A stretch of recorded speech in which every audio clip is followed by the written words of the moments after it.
Hello welcome to special chit chat with hero Nani.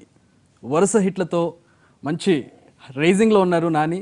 ఆ happiness ఆయన ఫేస్లో కనపడుతూ ఉంది. సో ఆయనతో కాసేపు మాట్లాడదాం. High Nani, congratulations. Thank you movie చూశాను, చాలా బాగుంది. Thank you. సో మీకు ఎలాంటి ఫీడ్బ్యాక్ వచ్చింది? అసలు ఫోన్ మోగటం ఆగట్లేదు. అండ్ అందరికీ థ్యాంక్ యూ సాధ్యమైనంతవరకు చెప్తున్నాను. ఎవరికైనా మిస్ అవుతే కనుక లైవ్లో క్షమించండి. సో మజ్ను అంటే టైటిల్ పెట్టేటప్పుడు ఎలాంటి ఆలోచనలో ఉన్నారు మీరు? అంటే మజ్ను అనేది ఒకప్పుడు ఒక పాథోస్. సో మీరు ఎట్లా అనిపించింది మజ్ను అని టైటిల్ పెట్టడం అనేది? పాథోస్కే మజ్ను అని టైటిల్ పెడితే రొటీన్గా ఉంటుంది. ఒక హ్యాపీ సినిమాకి, ఎంటర్టైనింగ్ సినిమాకి మజ్ను అని పెడితే కొంచెం కొత్తగా ఉంటుంది అనిపించి అప్పుడు డెసిషన్ తీసుకోవడం జరిగింది. అండ్ ఈరోజు వస్తున్న ఫీడ్బ్యాక్ బట్టి చూస్తే మంచి డెసిషనే తీసుకున్నాం అనిపిస్తుంది. సో వరుసగా హిట్స్, 5 హిట్స్ అండ్ ఈ ఇయర్ పర్టికులర్గా 3 హిట్స్ కన్సిక్యూటివ్గా. ఎలా అనిపిస్తుంది మీకు? చాలా గర్వంగా ఉంది, భయంగా కూడా ఉందండి. భయం అంటే ఇది ఏదో ఒక రోజు ఆగాల్సిందేగా డెఫినెట్గా. అంటే ఆఫ్ కోర్స్ ఇట్స్ పాసిబిలిటీ ఉంటుంది. ఎప్పటికీ సక్సెస్ ఎవరు డెలివర్ చేయలేము. ఎంత గొప్ప వాళ్ళైనా తప్పదు. ఎంత గొప్ప వాళ్ళైనా సరే దానికి రెడీ అయి ఉండాలి. సో బట్ సినిమాకి మన మీద నమ్మకం పెరిగిపోతుంది, మన మీద బాధ్యత పెరుగుతుంది. And higher స్టేక్స్ involve. అంటే మనని నమ్మి డిస్ట్రిబ్యూటర్లు, బయర్లు, ప్రొడ్యూసర్లు అందరూ ఎక్కువ ఇన్వెస్ట్ చేస్తున్నారని తెలిసే కొద్దీ కొంచెం లోపల తెలియని, అంటే అలవాటు లేని పని కాబట్టి, అంటే ముందు నుంచే ఇలా కొంచెం ఒక పెద్ద ఫిల్మ్స్ ఒక స్టార్డమ్తో వచ్చి ఉంటే ఒక రకంగా ఉండేది. ఎక్కడి నుంచో బయట నుంచి వచ్చి చిన్నగా వెళ్తున్నాం కాబట్టి సినిమాకి. సో సినిమాకి ఇంతమంది ఇప్పుడు నాకు సడన్గా ఫోన్ చేసి ఇప్పుడు అందరూ మా డిస్ట్రిబ్యూషన్ ఆఫీస్ నుంచి అందరు ఫోన్ చేసి, సార్ అసలు ఇంత వర్షాల్లో అసలు ఊహించలేదు, అసలు ఎవరు. ఆబ్వియస్లీ నేను నిన్న థియేటర్కి వెళ్ళినప్పుడు ఇంత వర్షంలో ఎవరు వస్తారబ్బా అని అనుకుంటే హౌస్ఫుల్ అయిపోయింది. అది చెప్తుంటే ఒక ఏమంటారు, ఒక మంచి ఫీలింగ్తో పాటు ఒక భయం కూడా స్టార్ట్ అయింది. అదేలేండి, ఎక్కువ సంతోషపడితే మనం ఒక రకమైన భయం వేస్తుంది కదా. భయం వేస్తుంది. అంటే ఏంటి అంత రావడానికి నిజంగా అర్హుడినా అని డౌట్ వస్తుంది కదా అప్పుడు. అంటే మనం అంతగా ఏం చేసాం అన్న ఫీలింగ్ వస్తుంది కదా. నిజంగా అనిపిస్తుందా? గట్ ఫీలింగ్ మీకు అది? ఏది?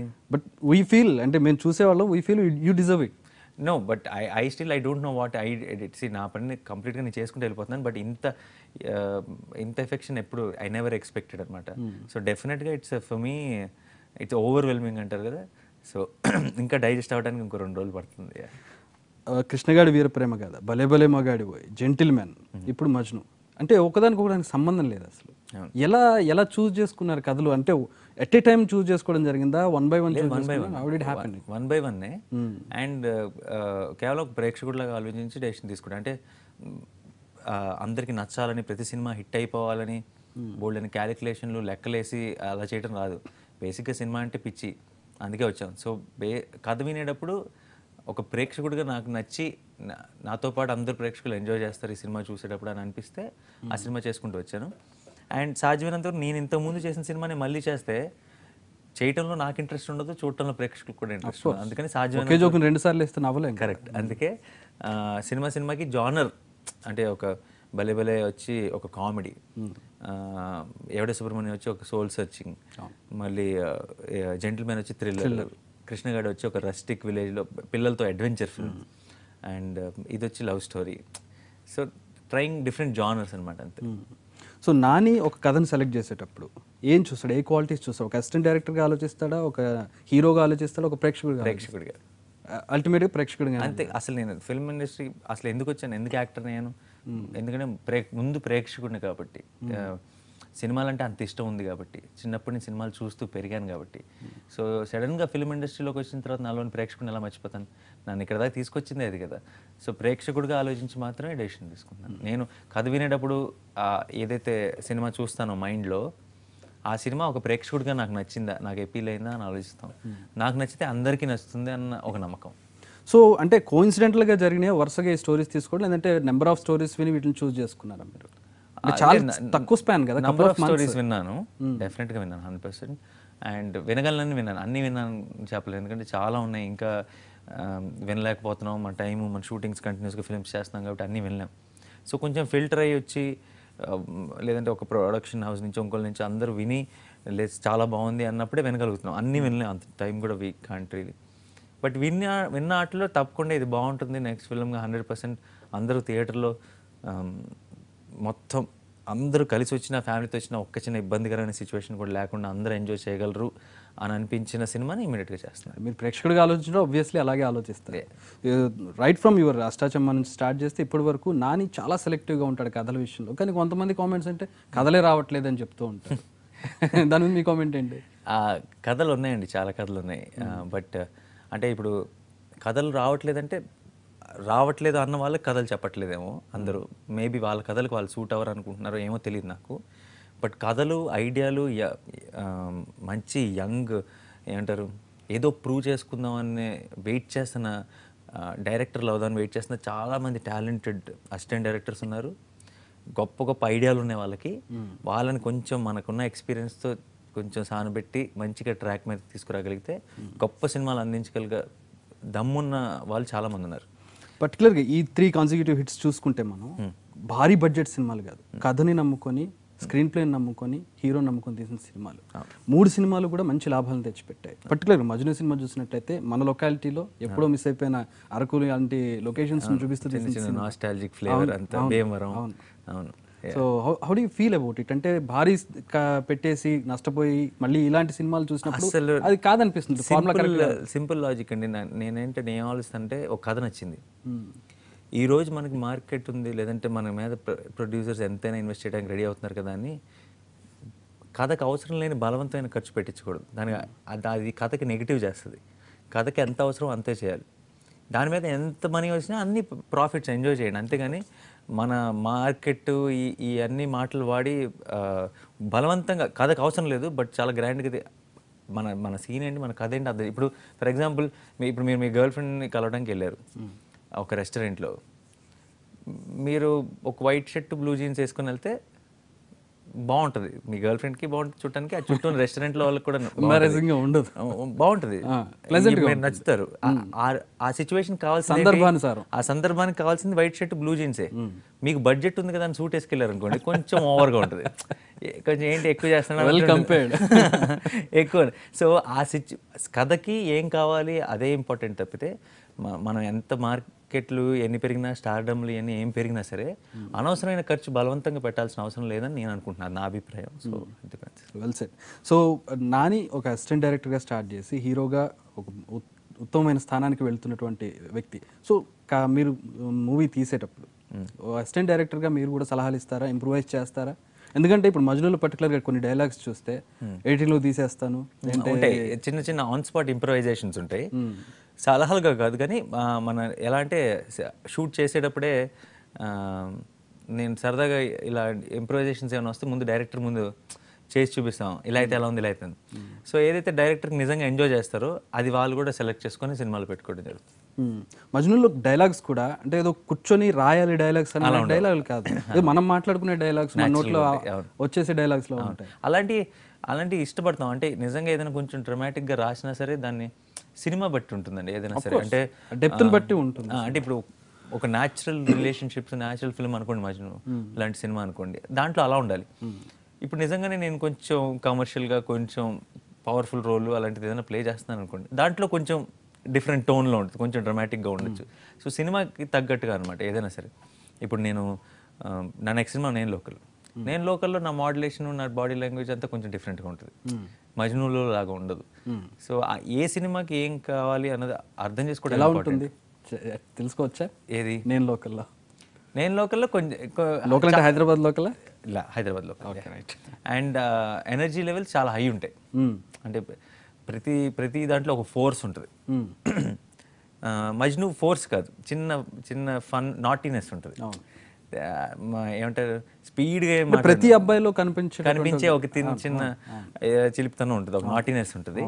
సో ఒక్కొక్క సినిమా ఏంటి, దాని జానర్ ఏంటి, దీనికి మనం చేయాల్సింది ఏంటన్నది అర్థం చేసుకోవడం. ఏమైనా హోంవర్క్ చేస్తారా ఒక రోల్ కోసం, పర్టికులర్ రోల్ కోసం? ఎందుకంటే నాని న్యాచురల్ యాక్టర్, అసలు ప్రాణం పెట్టేస్తాడు, మన ఏదో ఒక అవలీలగా పాత్రను పోషించేస్తాడు, జీవించేస్తాడు అన్న ఒక మీ మీద చాలా కామెంట్స్ వస్తూ ఉంటాయి. కామెంట్స్ కాదు, పాజిటివ్ వే. సో మీరు ఏమైనా హోంవర్క్ చేస్తారా ప్రతి పాత్రకి ముందు? నాట్ హోంవర్క్ కాదండి, బట్ కథ వినేటప్పుడు సినిమాని ఇమాజిన్ చేసుకుంటా. సో సినిమాలో నాకు నేను ఆబ్వియస్లీ నన్ను ఇమాజిన్ చేసుకొని కథ వింటుంటాను కదా. సో నాకు ఆ క్యారెక్టర్ చెప్పేటప్పుడు ఒకలాగా ఊహించుకున్నాను. ఆ ఊహించుకున్నది స్క్రీన్ మీద తీసుకురావడానికి ట్రై చేస్తాను అంతే. అంటే సో ముందు నుంచి ప్రిపేర్ అవటం ఏమి ఉండదు. నేను ఆల్రెడీ చూసేసి ఉంటాను నా పర్ఫార్మెన్స్ మైండ్లో. సో చూసింది రియల్ లైఫ్లో రీప్రొడ్యూస్ చేయాలి అంతే. That's a big challenge in itself. But homework అంటే కొంత డిఫరెంట్ యాక్టర్స్ ఉంటారు, వాళ్ళ వర్కింగ్ స్టైల్స్ వేరే. కొంతమంది నిజంగానే ఇది ఎలా చేద్దాం అలా చేద్దాం ఇలా చేద్దాం అలా ఉంటుంది. ముందు రోజు ఈవినింగ్ నుంచి డైలాగులు నేర్చుకొని అదే మూడ్లో ఉంటూ, కొంతమంది మెథడ్ యాక్టింగ్ అని కూడా అంటుంటారు. But that's not my type అనమాట. నేను డైరెక్ట్ లొకేషన్లో అప్పటికప్పుడు సీన్ పేపర్ చూసి స్పాంటేనియస్గా చేయడం ఎక్కువ. బహుశా అదే నాని గై నెక్స్ట్ డోర్లా ఒక ఇమేజ్ క్రియేట్ అయింది అనుకుంటా బహుశా. Maybe could be. So Majnu విషయానికి వస్తే హీరోయిన్స్ ఇద్దరు కూడా కొత్త వాళ్ళు, కానీ ఎక్కడ కొత్తదానికి కనిపించలేదు. How did you choose them? Crew ఎలా సెలెక్ట్ చేశారు వాళ్ళని, పర్టికులర్గా అను ఇమాన్యుయల్? యా అంటే వాళ్ళిద్దరికీ ఈరోజు అందరూ చాలా మెచ్చుకుంటున్నారు. అను ఇమాన్యుయల్ గురించి కానీ ప్రియశ్రీ గారు దాంట్లో క్రెడిట్ కొంచెం వెరించి కొడేవాలి పాపం. వాళ్ళతో పాటు కూర్చొని వాళ్ళకి డైలాగ్స్ని ఎక్స్ప్లెయిన్ చేసి వాళ్ళ దగ్గర నుంచి ఆ పర్ఫార్మెన్స్ని రాబట్టడానికి ఎంత కష్టపడ్డాడో నేను చూశాను. కష్టపడటం అంటే వాళ్ళు బాగా చేయలేదని కాదు, వాళ్ళు చాలా బాగా చేశారు, కానీ భాష ప్రాబ్లం కదా. డెఫినెట్గా వాళ్ళకి మన లాంగ్వేజ్ తెలియదు, బట్ వాళ్ళకి ఆ మీనింగ్ అర్థం చేసుకుంటేనే పర్ఫార్మెన్స్. నేను ఒక సీన్ ఉంది, మీరు మూవీ చూశారు కదా, చూసాను. కాలేజ్లో ఆ వెనకాల వైపు చెట్టు కింద స్టాఫ్ రూమ్ నుంచి తీసుకెళ్ళి నన్ను నాకు ప్రపోజ్ చేస్తుంది. ఆ సీన్లో అనుమానాలను చూస్తే నిజంగానే అంతగా ప్రేమించేసిందా ఇతన్ని అని అనిపిస్తుంది సినిమా థియేటర్. లొకేషన్లో చూసినప్పుడు నాకు తెలియలే, అంటే ఎందుకంటే మేము దగ్గర ఆ షాట్ ఒక 12-15 టేకులు చేసాం, మళ్ళీ చేస్తున్నాం. అండ్ తన నోటి నుంచి వింటున్నాను. సో ఇంకా గిబ్బింగ్ మన తెలుగు వాయిస్ రాలేదు కాబట్టి తెలుగులా ఉండదు ఆబ్వియస్లీ, భాష రాని వాళ్ళు మాట్లాడుతున్నప్పుడు. సో నేను చూస్తున్నప్పుడు ఓకే పర్ఫార్మెన్స్ అంతా ఓకే, కానీ ఇమోషనల్గా కనెక్ట్ అవ్వవు, ఎందుకంటే మళ్ళీ టేక్ చేస్తుంటాం, రెండోసారి ఉండదు తెలీదు. నేను first time cinema just 2 days before release మేము ఊరికే ప్రింట్ చెకింగ్ కోసం వెళ్ళి చూసినప్పుడు సడన్గా ఒకసారి గూస్ బంప్స్లా వచ్చింది. అంటే ఆ మ్యూజిక్, గోపీసుందర్ మ్యూజిక్, అమ్మాయి కళ్ళలో నీళ్ళు, పర్ఫార్మెన్స్ ఏంటి ఇంత బాగా చేసిందా నాకు షార్ట్లో ఉన్నప్పుడు నాకు తెలియలేదే అనిపించింది. సో డెఫినెట్గా వాళ్ళు చాలా బాగా చేశారు. వాళ్ళు చేశారని పక్కన పెడితే విరించి ఆ షార్ట్ చేసేటప్పుడు ఎంతగా వాళ్ళకి ఎక్స్ప్లెయిన్ చేశాడు ఆ ఎమోషన్ని, ఎంత కష్టపడ్డాడు అది తీసుకురావడానికి అన్నది నేను చూశాను లైవ్లో. సో ఇట్స్ వాళ్ళందరికీ క్రెడిట్ పంచిపెట్టాలి ఆ విషయంలో. సో గోపీసుందర్ గారు ఇంతకుముందే మాట్లాడుకున్నాం. సో ఆయన మ్యూజిక్, మీ సెకండ్ మూవీ ఇది. సో గొప్ప మ్యూజిక్ డైరెక్టర్, మంచి మ్యూజిక్, ప్లెజెంట్ మ్యూజిక్ ఇస్తే ఇలాంటి లవ్ స్టోరీలు పర్టికులర్గా ఆయన చాలా బాగా. So what you say about it? ఆయన అదే అంటే నాకు భలే మగాడివై మజ్నుకి ఇంత సూపర్ హిట్ ఆల్బమ్లు ఇచ్చాడని అన్నది పక్కన పెట్టేస్తే, అంతకంటే ముందు నుంచి తన మ్యూజిక్ నాకు చాలా ఇష్టం. నేను ఆయన మలయాళం ఫిల్మ్స్ కూడా చూశాను. బెంగళూరు డేస్, ఇంకోటి మిలియన్ ఒక సినిమా చేశారు, దాంట్లో ప్రమోషనల్ సాంగ్ చాలా బాగుంటుంది. అలాంటి ఒక సాంగ్ ఏమని కూడా అడిగాను పర్సనల్ కలిసినప్పుడు. అండ్ గోపీసుందర్ది ఏంటంటే గొప్పతనం, ఆ సినిమాని, ఆ టోన్ని, ఆ మూడ్ని అర్థం చేసుకుని, అంటే ఇప్పుడు నా టాలెంట్ చూపించేస్తాను, 6 గొప్ప పాటలు ఇచ్చేస్తాను, సినిమాకి సంబంధం లేకపోయినా అలా ఉండదు. సినిమాని అర్థం చేసుకొని మ్యూజిక్ డైరెక్టర్కి నాకు ఎంత పేరు వస్తుంది అన్నది పక్కన పెట్టేస్తే, మ్యూజిక్ వల్ల సినిమాకి ఎక్కువ హెల్ప్ అవ్వాలి, సినిమా నెక్స్ట్ లెవెల్కి వెళ్ళాలి అని సినిమాని అర్థం చేసుకొని మ్యూజిక్ ఇచ్చే ఒక music director. So Gopi Sundar background music పర్టికులర్గా చెప్పుకోవాలి. ఇంతకుముందు మీరు చెప్పినట్టు మీరు ఆ సీన్ చేసేటప్పుడు మీకు తెలియదు, బట్ ఆ బ్యాక్గ్రౌండ్ స్కోర్ దానికి యాడ్ అయింది చాలా. అది ఆ ఫీల్కి చాలా యాడ్ అవుద్ది ఎప్పుడు కూడా. ఇప్పుడు కామెడీ సీన్స్ ఉంటాయండి, కామెడీ సీన్స్కి బ్యాక్గ్రౌండ్ స్కోర్ అంత ఇంపార్టెంట్ కాదు, టైమింగ్ ఇంపార్టెంట్. మనం దానికి పెద్ద బ్యాక్గ్రౌండ్ స్కోర్ ఏముంటుంది, ఏదో మనం జోకేస్తే నవ్వేస్తుంది, ఏదైనా చిన్న బ్యాక్గ్రౌండ్ స్కోర్ ఉంటే ఇంకొంచెం ఎన్హాన్స్ అవుతుంది. బట్ ఇమోషనల్ సీన్స్కి, రొమాంటిక్ సీన్స్కి బ్యాక్గ్రౌండ్ స్కోర్ ప్రాణం. ఎందుకంటే రియల్ లైఫ్లో నిజంగా ఇప్పుడు పక్కన గర్ల్ ఫ్రెండ్తో ఒక మాట చెప్తే అంత రొమాంటిక్గా అనిపించకపోవచ్చు, గూస్ బంప్స్ అవి రాకపోవచ్చు. అదే మాట చెప్తున్నప్పుడు కనుక బ్యాక్గ్రౌండ్లో ఆ చిన్న సూదింగ్ మ్యూజిక్ వస్తే, ఆ పర్టికులర్ సీన్ మనం అక్కడ కనెక్ట్ అయినప్పుడు ఆ గూస్ బంప్స్ పర్టికులర్ మ్యూజిక్ అనేది తీసుకొస్తుంది, అది నిజంగా ఎలివేట్ చేస్తుంది. అండ్ మజ్ను లాంటి సినిమాకి నిజం చెప్పాలంటే బోల్డ్ అనే సీన్లో ఆ మ్యాజిక్ లెవెల్కి, అంటే బాగున్న సీన్ని కొంచెం మ్యాజిక్ లెవెల్కి తీసుకెళ్ళింది గోపీసుందరే. చెప్పుకోవాల్సిన ఇంకో క్రాఫ్ట్ సినిమాటోగ్రఫీ.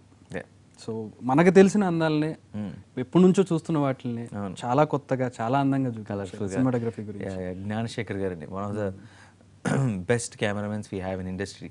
రీసెంట్గా కంచె చేశారు, దానికి కూడా చాలా అప్లాజ్ వచ్చింది ఆయనకి, the way he shot the wars and all.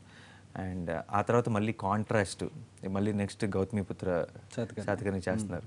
So ఆయన కూడా సినిమాకి ఆ జానర్ షిఫ్ట్ చూస్తుంటే బేసిక్గా ఏదో కొత్తగా చేద్దామన్న ఆయనకి ఎంత తాపత్రయం ఉందన్నది తెలుస్తుంది.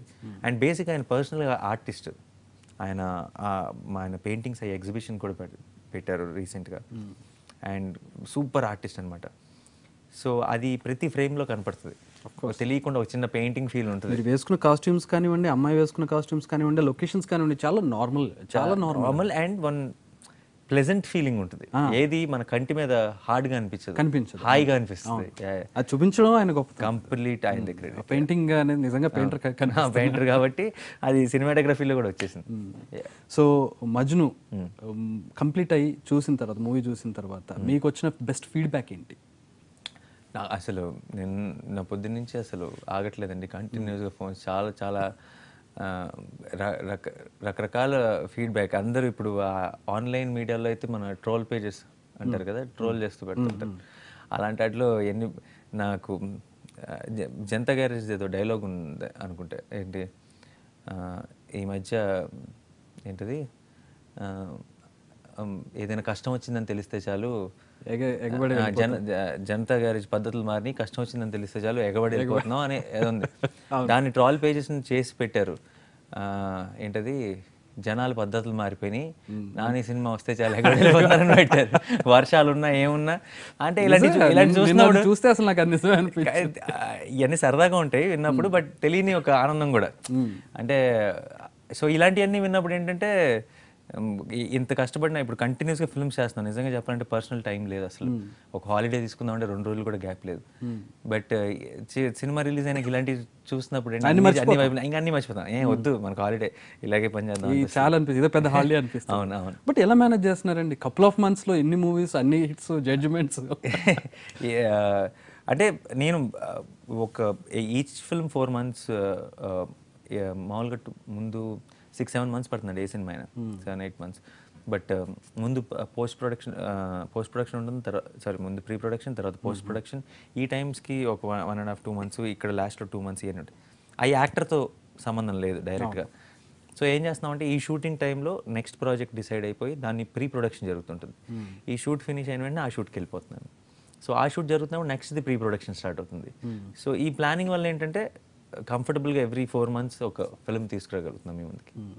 సో మజ్నులో కోఇన్సిడెంటల్గా చెప్పుకోవచ్చు, వైజాగ్ నుంచి అబ్బాయి వస్తాడు, అసిస్టెంట్ డైరెక్టర్గా సెటిల్ అవుతాడు, లవ్ స్టోరీ. సో మీ స్టోరీ కూడా దాంట్లో రిలేటెడ్గా కనపడుతుంది. నేను వైజాగ్ గారికి, నేను ఇక్కడ అదే ఒక ఊరు నుంచి వచ్చి ఇక్కడ అసిస్టెంట్ డైరెక్టర్గా. సో ఉంది అది, ఆ పర్సనల్ అసిస్టెంట్ డైరెక్టర్ అనేది పర్సనల్ కనెక్ట్ తప్పకుండా ఉంది. బట్ మేము అసిస్టెంట్ డైరెక్టర్ ఉన్నప్పుడు రోజులు వేరు. పొద్దున్న 4:30కి లేచి రాత్రి 12:30కి అలా పడుకొని ఇలా ఫ్రీగా తిరగడం అసలు కొడ్డు చాకరీ అంటారు కదా. అండ్ అందరి దగ్గర తిట్లు తిని పొద్దున్న సాయంత్రం వరకు చేయగలిగిన, అంటే ఇక పక్కన ఒకసారి కూర్చోడానికి టైం ఉండేది కదా, కాసేపు వెళ్ళి కూర్చుందామంటే టైం ఉండేది కదా. మరి సినిమాలో అయితే మా వాడికి 2 గర్ల్ ఫ్రెండ్స్, 2 హీరోయిన్లు, ఎప్పుడు పార్క్స్ లోను లేదంటే ఎంజాయ్ చేస్తున్నాడు లైఫ్.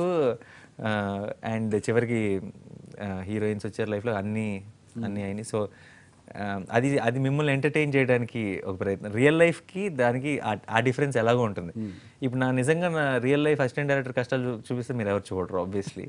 సో కష్టాలు చూపిస్తే సినిమాలో ఎవరు. సో అందుకని ఆ చిన్న అసిస్టెంట్ డైరెక్టర్ అన్న ఫీలింగ్ చాలా నాస్టాలజిక్గా అనిపించింది.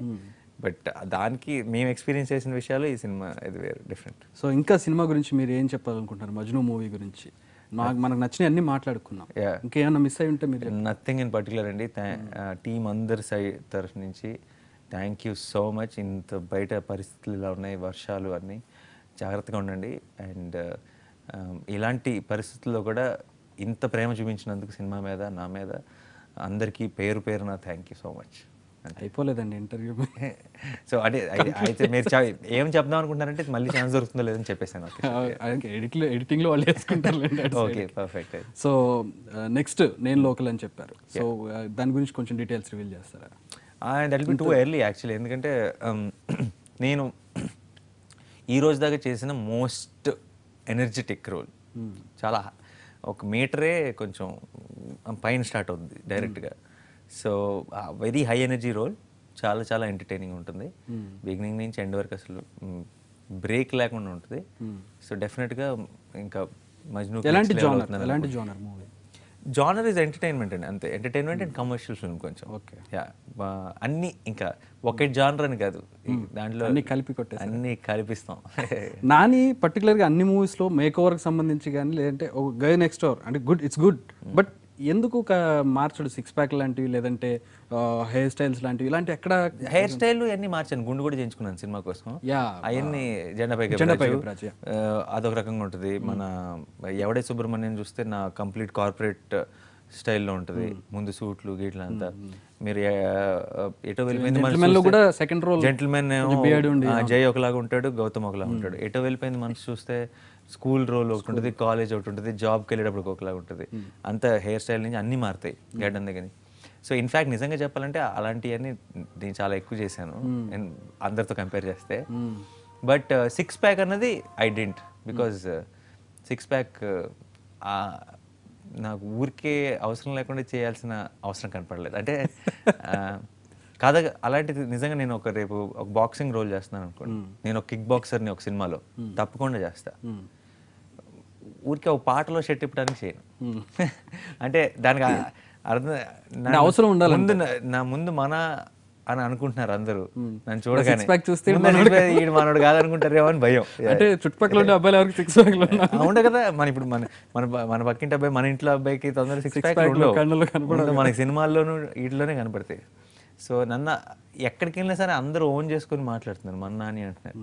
ఎందుకు నేను ఇప్పుడు సిక్స్ ప్యాక్లు ఇవన్నీ చేసి రిస్క్ తీసుకొని మళ్ళీ వేరే అబ్బాయి అనుకోండి. అవును. అసలు నాని ఒరిజినల్ పేరేంటి? అంటే బేసిక్గా ఒరిజినల్ పేరు అనేది ఏంటంటే ఇప్పుడు నా చిన్నప్పుడు రిజిస్టర్ నేమ్ వచ్చి నవీన్, స్కూల్లో అలా పిలిచేవాళ్ళు. బట్ బేసిక్గా పేరు అంటే ఏంటి, మన ఐడెంటిటీ. మన అందరూ నువ్వు ఏం పెట్టి పిలిస్తే పలుకుతావు అది నీ పేరు. అందరూ నీ క్లోజ్ పీపుల్, నీ ఫ్యామిలీ, నీ ఫ్రెండ్స్ అందరూ నేను ఏమని పిలుస్తారు అది నీ పేరు. సో అలా చూసుకుంటే నా ఫస్ట్ నేమ్ నాని నా పేరు. సో నానిగానే కంటిన్యూ అయిపోతుంది. అందుకే అందరు షాక్ అయ్యారు. అష్టచమ్మకి ఏంటి స్క్రీన్ మీద పేరు అని అడిగారు. నా పేరు ఏంటంటే నాని పెట్టాడు. అదేంటి ముద్దు పేరు కదా. ముద్దు పేరు, సీరియస్ పేరు ఇవన్నీ పక్కన పెట్టండి, నా పేరు నాని, నా ఐడెంటిటీ నాని బాగా చేశాడు అంటే గర్వంగా ఫీల్ అవుతారు. నా గురించి మాట్లాడుతున్నారు అనిపిస్తుంది. మీరు సడన్గా ఇప్పుడు నవీన్ అన్న ఏదో అన్నారనుకోండి, ఇది ఎవరి గురించి మాట్లాడుతున్నారులే అనుకుంటాం. సో అది నా పేరు కాదు. నవీన్ అని పిలిచినా కూడా పలకను, గ్యారంటీ పలకను. సో మీరు మా ఇంటి వెళ్ళి తలుపు కొడితే ఇప్పుడు మా తాతయ్య తలుపు తీశారు అనుకోండి, మీరు నవీన్ ఉన్నారంటే ఆడేవాడు అంటారు. చాలా సడన్గా తట్టదు, గుర్తు కూడా రాదు. సో నానినే. ఓకే. మజ్ను, జెంటిల్మెన్ టైటిల్స్ అనేవి పాత సినిమా టైటిల్స్ అండ్ హిట్ సినిమాలు. కోఇన్సిడెంట్గా జరిగిందా లేదంటే టైటిల్ డబ్బా అయిపోయిందా? లేదు కోఇన్సిడెన్సే. ఒక్క ఇలా అయింది దేనికి, మన భలే భలే మగాడివే కాదు, ఒట్టి జెంటిల్మెన్కి దీనికి జెంటిల్మెన్ నెక్స్ట్ ఇమీడియట్గా వచ్చినాయి అంతే. జెంటిల్మెన్ కూడా మీరు సినిమా చూసిన తర్వాత ఇంకొంచెం ఒక బెటర్ టైటిల్ సజెస్ట్ చేయగలరా జెంటిల్మెన్కి? Of course not. ఇంకేది సెట్ అవుతుంది, ఎందుకంటే ఎన్నో టైటిల్ ఒకటి, హీరో ఒకటి. ఒకసారి సినిమా చూసిన తర్వాత వీళ్ళు జస్టిఫై, ఇంకా వేరే వాళ్ళు జస్టిఫై చేయలేదేమో అనుకుంటున్నాను. అవలేము, అది చూసిన తర్వాత నార్మల్, అది కన్విన్స్ అయిన తర్వాత. ఇప్పుడు కన్విన్స్ అవ్వని ఫిల్మ్స్ కి మనం 10 ఆప్షన్స్ చెప్పొచ్చు, ఈ టైటిల్ ఏంటి సినిమా ఏంటి అనుకుంటాం. అండ్ మనం కావాలంటే 4-5 ఆప్షన్లు కూడా చెప్పొచ్చు. జెంటిల్మెన్ కి మజ్నుకి చెప్పలేము యాక్చువల్లీ. ఇంకేది పెట్టినా అంత రీచ్ ఆనలేదేమో అనిపిస్తుంది, అంతగా పర్ఫెక్ట్గా సెట్ అయినాయి కాబట్టి ఇంకా తప్పదని టైటిల్తో వెళ్ళిపోయాం. Thank you very much Nani. Thank you, all the best. Next movie సక్సెస్లో మళ్ళీ